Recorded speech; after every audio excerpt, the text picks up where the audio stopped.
E agora, gente, olha, Dr. Júlio César Acosta Navarro, ufologia científica, que será o tema agora com a Cris Pascoal, lá de São Paulo. Cris, com você aí de São Paulo.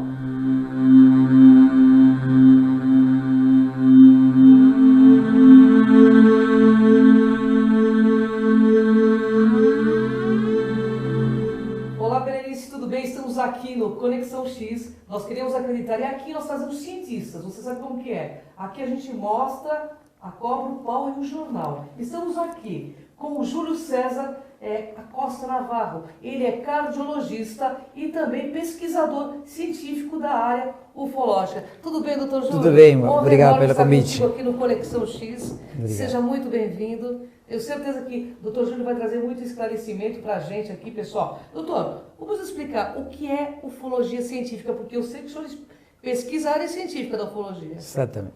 Ufologia científica é o estudo do fenômeno UFO, mas através de uma óptica do método científico.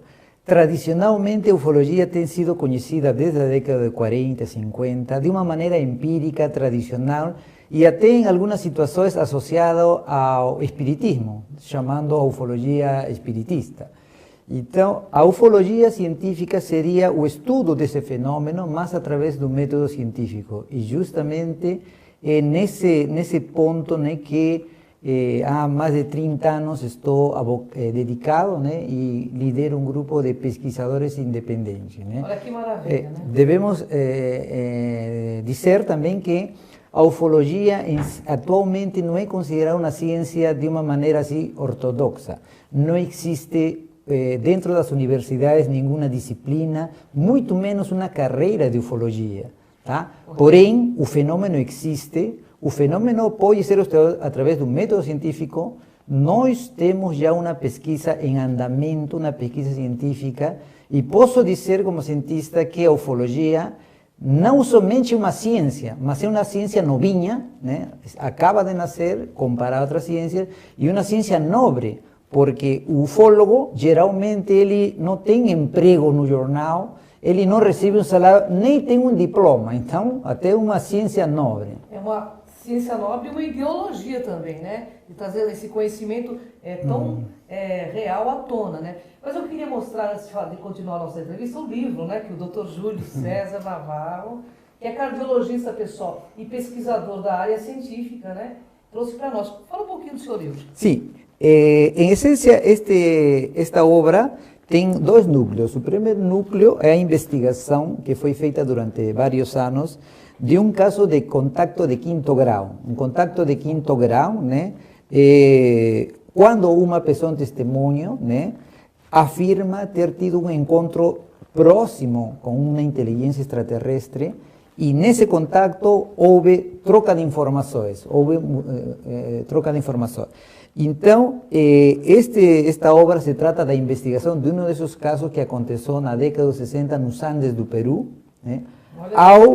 A esta pessoa, Vlado Kapetanovich, né, que posteriormente ele escreveria sua experiência em forma de livros, né, e o qual eu conheceria e eu investigaria tanto na cidade onde ele posteriormente viveu, como na cidade dos fatos.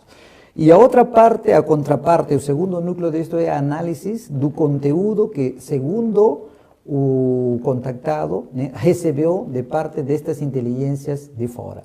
Então, se trata de uma pesquisa aprofundada, né, desta obra que foi lançada em Peru e também teve a oportunidade de ser lançada no prestigioso Memorial da América Latina em 2009 aqui em São Paulo. Bom, eu tenho uma pergunta específica. Qual a área específica da ufologia que o senhor pesquisa? Sim. A ufologia tem crescido nestes 50, 60 anos, para entender, né, como se fosse a medicina. A medicina, por exemplo, tem especialidade de pediatria, ginecologia, medicina intensiva. Então, a ufologia também tem crescido isso. Claro. Tem um capítulo de análise de fotografias e filmes, tem um capítulo de abduções ou contactos de quarto grau, tem um capítulo de evidência de contato no passado ou neoarqueologia. E um desses capítulos do qual que achei mais dramático, né, e de transcendência é os contactos de quinto grau. Os contactos de quinto grau, ou tradicionalmente chamado fenômeno do contactismo. essencialmente consiste, né, nos casos, né? Inicialmente a gente são supostos casos, até fazer uma pesquisa aprofundada, aí a gente chega a uma conclusão se estes supostos casos são ou têm evidência de ser autênticos ou ser falsos. Então, estes supostos casos de quinto grau, né, o indivíduo afirma ter tido um contato físico ou até mental com uma inteligência de outro planeta. Então, este é o contato imediato de quinto grau, o fenômeno de contactismo. Então, nesse ponto, nesse foco, que se centra, né, o núcleo da pesquisa do grupo, né, que coordeno, né, e se centra a pesquisa denominada Projeto Contacto Final. Atualmente, nós vemos ufólogos envolvidos com determinadas religiões e eu gostaria de saber a sua opinião como pesquisador. É possível que um extraterrestre ele acople pessoas dentro de centros espíritas ou qualquer religião? Na verdade, essa pergunta você já me está antecipando, né? Que nossa pesquisa Projeto Contacto Final, né? Antes de responder a tua pergunta, nossa pesquisa Contacto Final, a hipótese principal desta pesquisa é levantar a possibilidade de que um contacto avançado de fato possa estar acontecendo sobre a face da Terra, apesar de que a maioria da comunidade científica atualmente não aceita que o fenômeno de extraterrestre esteja acontecendo, a tal ponto de que o SETI, que é o programa, né, mundial americano de busca de inteligência extraterrestre através de ondas eletromagnéticas, colocando dezenas de radares imensos, buscando o primeiro sinal de contato extraterrestre, assume-se que o contato nunca aconteceu. Então, é bom entender que o estado atual da ciência não admite que os extraterrestres estejam pelos ares, muito menos caminhando e muito menos falando com as pessoas. Então, isso é o estado atual da ciência. Então, o projeto Contacto, ele parte em contracorrente disso. Ele assume que tem argumentos para acreditar que seja possível. Por quê? Porque outras inteligências poderiam desenvolver tecnologias avançadas, poderiam ter outra biologia de maior longevidade que nós, né? Assim como nós, 1000 anos atrás, também nunca imaginaríamos chegar a esse nível tecnológico. Nós, atualmente, não podemos imaginar o que a humanidade, né, ou outras humanidades poderiam ter tendo uma antiguidade maior. Portanto, o projeto Contacto Final, a pesquisa, ele parte de uma hipótese, né, que se vai aplicar um método para ver se alguns desses casos de contactos de quinto grau possam, de fato, ser autênticos.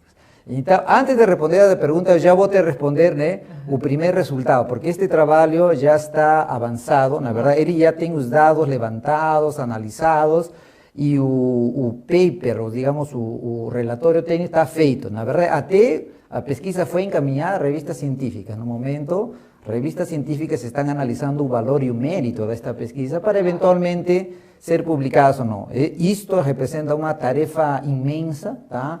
Uma tarefa titânica e única e histórica, na verdade. Mas eu posso adiantar para vocês, né, que o principal resultado desta pesquisa, que envolveu a investigação de mais de 70 supostos casos de contactos de quinto grau ou contactados, em alguns casos, na minoria, não na maioria, foi considerado que tinham evidência suficiente para ser considerados de alta probabilidade de ser autênticos. Ou seja, isto é uma questão revolucionária a nível internacional e mundial. Ou seja, através de um método científico se possa demonstrar, né, baseado nesse método, que, como qualquer método, né, vai ter as limitações, as imperfeições, né, do método científico, mas que o achado revolucionário é que em alguns destes casos temos evidência de que seja autêntico. Então, isto é uma coisa revolucionária. Isso é realmente revolucionário. Exatamente. Vai trazer muita inovação para a nossa humanidade. Exatamente. Agora vou responder a tua pergunta, porque agora sim posso responder, né? Porque a tua pergunta já assumia que os extraterrestres possam existir, na verdade. Já indo à tua pergunta, né, que é sobre a possibilidade de que inteligências extraterrestres, né, possam estar interagindo, né, com as pessoas, com algumas pessoas através de um processo, por exemplo, de psicografia ou canalização, né? Pela experiência que tenho nos casos pesquisados, nos casos autênticos pesquisados, acredito que isto seja factível, que isto seja possível, que inteligências através de uma capacidade talvez energética ou tecnológica, né, possam, né, se manifestar através de outras pessoas, tá? Então, teoricamente, possível, efetivamente, acho que isso possa acontecer, mas é importante saber, né, e isto é muito importante, que isso não quer dizer, né, que toda pessoa de um centro espírita que fica de pé e tremendo e fechando os olhos, dizendo eu sou representante de confederação intergaláctica, né, seja de fato uma canalização autêntica. Na verdade, pessoalmente, até acho que a maioria, por experiência, a maioria não o são.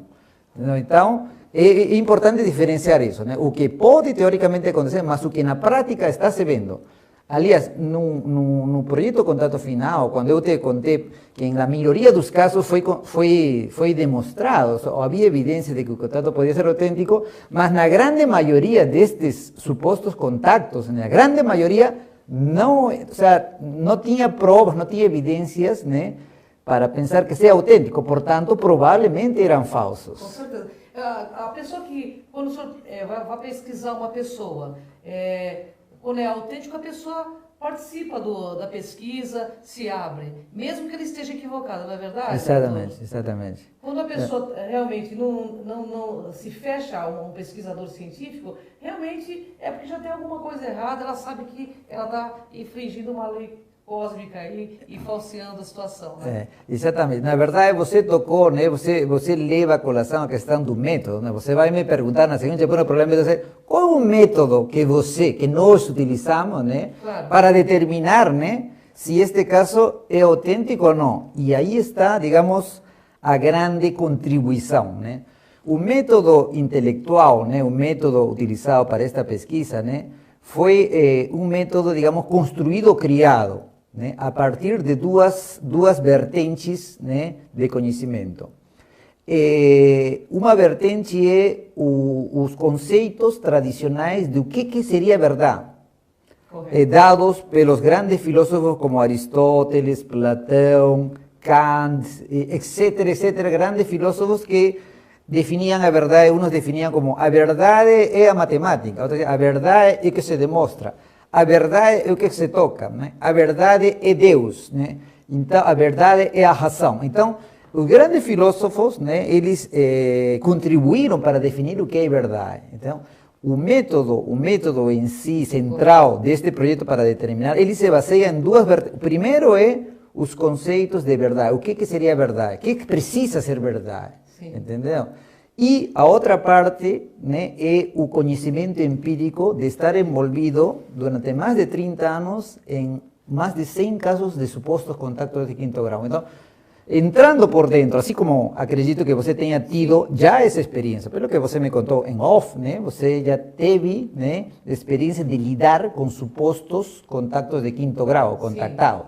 Então, essa junção entre essas duas vertentes resultou, né, em a criação de um método, né, que em essência tem critérios de subjetivos e critérios objetivos que vão a ser aplicados a todos esses casos, né? Então, um desses critérios é relacionado ao que você comentou. Um de nossos critérios, né, é definido justamente nisso, né? Se um suposto contactado, ele na parte pragmática da vida, ele tenta evitar, né, evita que as pessoas entrem investiguem a detalhe as coisas que estão falando. Uno pode interpretar como um recelo, medo dele ser desmascarado, né? Ou se uma pessoa, por exemplo, diz, eu falei com inteligência de outro planeta, das Pleiades, etc. E quando o cientista vai procurar, porque isto é um fato extraordinário, claro. Se isso acontece, pelo amor de Deus, a ciência, a sociedade, né, se uma pessoa que diz que está entrando em contato é procurado como um cientista, como cientista que sou, claro. Eu espero que a pessoa racionalmente entenda que ela tem que colaborar, que ela tem que ser transparente. Mas se a pessoa me diz... Exatamente, e se a pessoa me diz assim, senhor, me aguarda mais tarde e vou cobrar para você R$200 porque é o tempo, então isto é um elemento de juízo, um elemento de consideração. a forma como ele se comporta. Um dos critérios, né, tem um nome de pragmatismo. Então, nos foi desenvolvido, né, 12 critérios para ser aplicados, né, para todos esses casos. Então, eu não posso, digamos, aprofundar muito estes métodos porque por uma questão do embargo, do conceito de embargo, ou seja, nenhum trabalho científico, ele pode ser divulgado no núcleo principal por os problemas da revista, dele perder inovação, entendeu? Então, eu só posso, de uma maneira assim, muito geral, posso comentar. Mas você aí, ó, você está gostando, né? Nós deixamos um convite para o Dr. Júlio voltar novamente para uma próxima pauta e completar esse trabalho aqui. A gente quer saber mais, né? Porque é interessante. Que inovação não trará, né? Toda essa pesquisa para nós. A humanidade precisa saber a verdade, né, doutor Júlio? Exatamente. Doutor Júlio, gratidão pela presença. Tá, que isso. Bom, Berenice, é com você aí no Rio. Beijo, viu? Tá legal, Cris. Muito obrigada. Até o próximo programa. Beijinho para vocês aí de São Paulo.